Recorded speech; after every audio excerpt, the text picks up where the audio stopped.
तार साहब थोड़ा सा और भी बता दीजिएगा कि ये जो बातें भारत के बारे में हम सुनते हैं किताबों में और टीवी पे के भारत जो बड़ा शाइनिंग है और मोदी साहब के दौर में ट्रांसफॉर्मेशन हुई है, आप उसको देख पा रहे हैं? आपको लग रहा है वो ट्रांसफॉर्मेशन हुई है?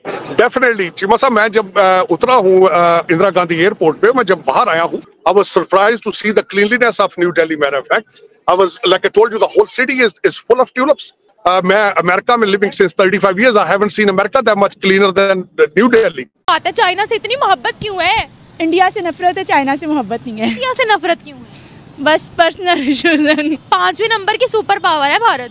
लेकिन कोई बात नहीं, सुपर पावर्स और भी है, लेकिन ये दौर आता है, वक्त आने में और दौर आने में बहुत फर्क होता है। आप लोग का वक्त आया है, सेलिब्रेट कीजिए, हमारा दौर आएगा। दूसरी कंट्रीज से लोग आके पैसा इन्वेस्ट भी कर रहे हैं, चाहे वो कश्मीर हो या भारत के बाकी इलाके हो। जम्मू कश्मीर की पत्रकार याना मीर ने ब्रिटेन की संसद में जबरदस्त स्पीच देकर पूरी दुनिया को बड़ा संदेश दिया। कभी गल्फ कंट्री के और कभी कहीं के लोग आते हैं और इन्वेस्टमेंट करते हैं। उसकी एक बहुत बड़ी वजह यह है कि सिक्योरिटी है।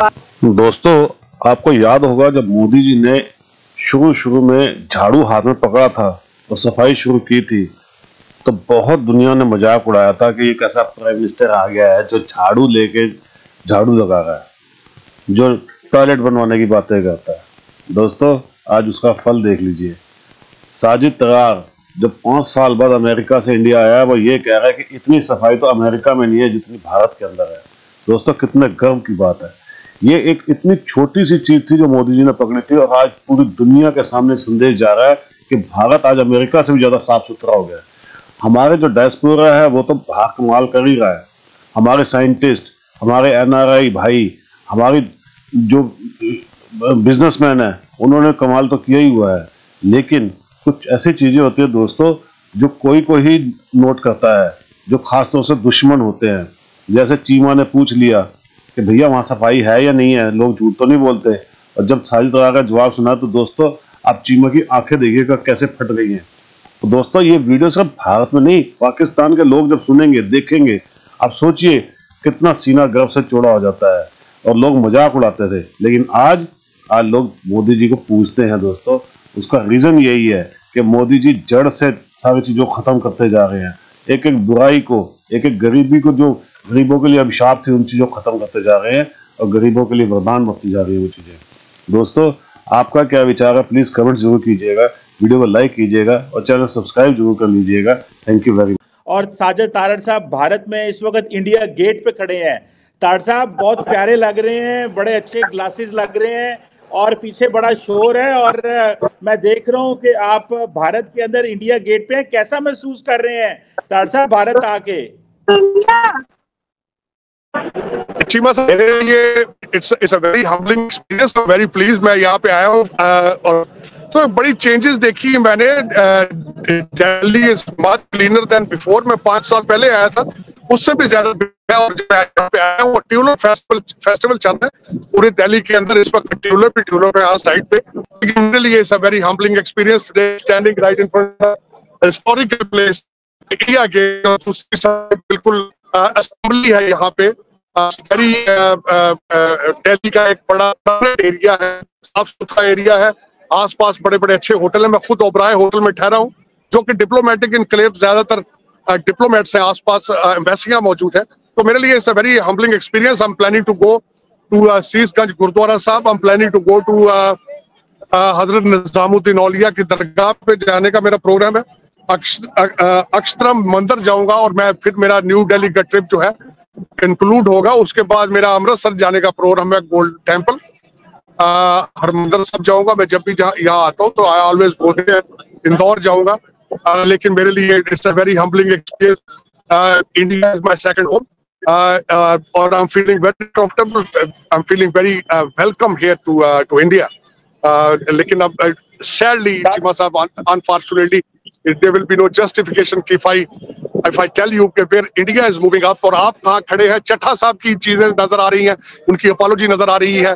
And unfortunately, the country is in chaos, political chaos। और दूसरी सबसे बड़ी खबर आज की थी कि खान साहब ने IMF की थ्रेट कर दी है कि हम IMF को लेटर लिखेंगे। हालांकि nothing to do with our option, cannot do anything with IMF package, but unfortunately that's what the reality is। Sadly, I feel bad about my motherland, my homeland. लेकिन तारड़ साहब, आप भारत के लोगों के लिए क्या पैगाम लेके आए हैं? आपको भारत के लोग बड़ा प्यार करते हैं, भारत के लोग आपको बड़ा प्यार करते हैं, क्या पैगाम लेके आए हैं उनसे, उनके लिए? देखिए, जो मेरी चिम्मा साहब, मैं कुछ चंद उन लोगों में से हूं जो हमेशा ये चाहते हैं कि इस रीजन पीस आए और इस सारा रीजन जो है वो इकट्ठा होकर सारी तरक्की करे, और यही प्यार मोहब्बत का मैसेज लेकर यहाँ पे आया हूँ भारत में। यही मेरा मैसेज है। और मैं, दिस इज माई ख्वाहिश है कि मैं देख सकूं कि मेरी जिंदगी के अंदर ही बॉर्डर सॉफ्ट हो, भारत के लोग पाकिस्तान जा सकें, पाकिस्तान के लोग भारत आ सकें। तो यही मैसेज मैं अल्टीमेटली यहाँ पे लेकर आऊँ। उसको मैं ओपनली देखता हूँ। People to people relationship, they are wonderful. जब भी मैंने किसी को कहा कि आई केम फ्रॉम पाकिस्तान, तो उसमें लोगों ने हमेशा 2 स्टेप आगे आके उन्होंने वेलकम किया है। और यही मैं मैसेज, मैं 2 दिन से, कल से हूँ होटल के अंदर। आई मेट मैनी पीपल, और जितनी वार्मथ है, इट्स अमेजिंग वार्मथ है from the both sides, people to people. जितना प्यार है आप सोच नहीं सकते। आई विश कि people can come to India themselves और ये एक्सपीरियंस कर सकें। मेरे लिए it's very humbling experience. Tarar साहब, थोड़ा सा और भी बता दीजिएगा कि ये जो बातें भारत के बारे में हम सुनते हैं किताबों में और टीवी पे के भारत जो बड़ा शाइनिंग है और मोदी साहब के दौर में ट्रांसफॉर्मेशन हुई है, आप उसको देख पा रहे हैं? आपको लग रहा है वो ट्रांसफॉर्मेशन हुई है? डेफिनेटली चिमा साहब, मैं जब उतरा हूँ इंदिरा गांधी एयरपोर्ट पे, मैं जब बाहर आया हूँ, खासकर तो Indira Gandhi airport is worth seeing it. It's amazing airport. लेकिन जब मैं बाहर आया हूँ, जिस तरह मैंने बताया कि कोविड के बाद मेरा ये पहला ट्रिप है, I was surprised to see the cleanliness of New Delhi. Matter of fact, I was, like I told you, the whole city is full of tulips, tulip festival going on. Or I'm surprised.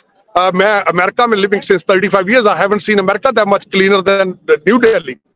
मेरे साथ ना सिर्फ मैं था, जसदीप साहब की भी बिल्कुल यही फीलिंग्स थी कि you can see the India rising, you can see the